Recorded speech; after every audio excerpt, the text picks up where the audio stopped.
Did you know that even though ancient Chinese emperors had many beautiful wives, some of them also had male favorites? Over the past 2,000 to 3,000 years, from the Shang and Zhou dynasties onward, records of homosexuality can be found in Chinese history. Particularly during the spring and autumn and warring states periods, these relationships became more public, with some emperors notably involved with male lovers. By the Han Dynasty, homosexual activities were frequently mentioned in historical texts.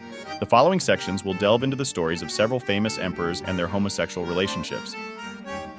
Duke Ling of Wei, with the surname Ji and the given name Yuan, ruled the state of Wei during the spring and autumn period of the Eastern Zhou dynasty.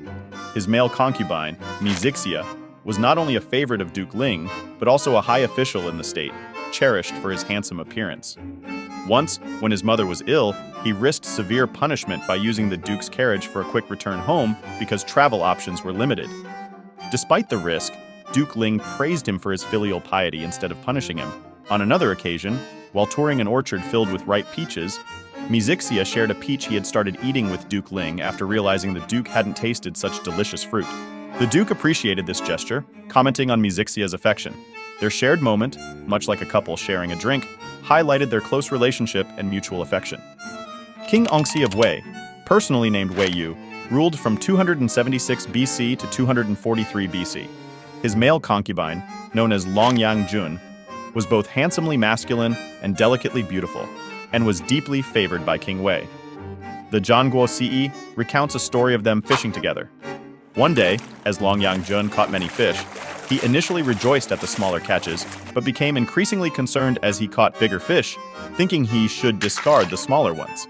This led him to tears, fearing that he too might be cast aside for a newer favorite, just like the smaller fish he wanted to discard. King Wei, surprised by Longyang Jun's fears, immediately proclaimed a ban on discussing beauties at court to demonstrate his loyalty and special treatment for Longyang Jun. This act further solidified Longyang Jun's position and illustrated the king's deep affection for him. Emperor Gaozu of Han, also known as Liu Bang, was the founding emperor of the Han Dynasty and the first emperor in Chinese history to come from a commoner background. His male favorite was a eunuch named Ji Ru. Historical records recount a story between Liu Bang and Ji Ru. A minister named Ying Bu rebelled, and Liu Bang, preferring to spend time with Ji Ru, stayed away from court for several days, falsely claiming illness. This caused concern among the ministers who urgently needed to discuss state affairs, but dared not enter the emperor's private quarters. Eventually, Liu Bang's most trusted minister, Fan Kuai, burst in and found Liu Bang resting on Ji Ru's thighs.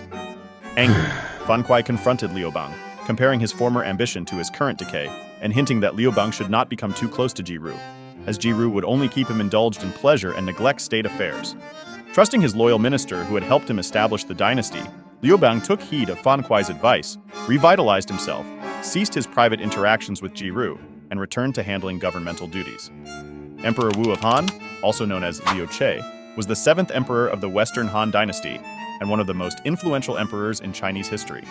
His male favorite was Han Yan. The illegitimate grandson of Marquis Han Tuidang, was intelligent and handsome from a young age. He grew up alongside Emperor Wu, back when he was still the king of Jiaodong, and his primary duty was to study with the young prince. Han Yan was charming and clever, quickly learning anything Emperor Wu enjoyed, and always managing to provide satisfactory answers to his questions. The two spent much time together, developing a deep and personal bond. After ascending the throne, Emperor Wu kept Han Yan by his side in the palace, sharing his living quarters. Han Yan's favor far exceeded that of any other consort. Emperor Ai of Han, Liu Xin, was the 13th emperor of the Western Han Dynasty. His male favorite was Dong Xian. Dong Xian is the central figure in the story of the Passion of the Cut Sleeve, where Emperor Ai favored him so deeply that he discarded the company of numerous court ladies to exclusively cherish Dong Xian alone, even contemplating abdicating the throne in his favor. Their love story has since been a tender example for same-sex relationships in later generations. He was known for his handsome looks, gentle nature, and ability to flatter. He became inseparable from Emperor Ai, sharing his carriage, his bed, and receiving immense privileges. Qianlong, the fifth emperor of the Qing dynasty, is rumored to have had a same-sex relationship with He Shen, and the story surrounding it is rather mystical. Legend has it that at the age of 17, Qianlong fell in love with Lady Ma, a concubine of his father, Emperor Yongzhang. In an accidental encounter, Lady Ma stumbled into Qianlong's arms, an incident witnessed by the empress. Subsequently, the empress accused Lady Ma of seducing the prince and ordered her to be strangled at Yuehua Gate. When Qianlong arrived at the scene, Lady Ma was already dying.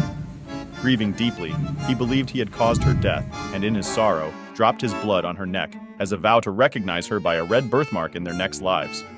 Lady Ma died with tears in her eyes. Later, Qianlong met He Shen and immediately felt an inexplicable familiarity, as He Shen bore a striking resemblance to Lady Ma. To Qianlong's astonishment, He Shen had a red birthmark on his neck, just like the one he had sworn by. Convinced that He Shen was the reincarnation of Lady Ma, Qianlong's favor towards him became unstoppable. Within just 3 years, He Shen rose from a mere guard to become the Grand Minister of State, a rapid ascent fueled by Qianlong's belief and favor. Throughout history, the romantic entanglements between Chinese emperors and their male consorts have been documented, often not accepted or even seen as dishonorable within the social and cultural context of the time. Today, we approach every love story with an open mind and respect, viewing all expressions of love through a lens of inclusivity.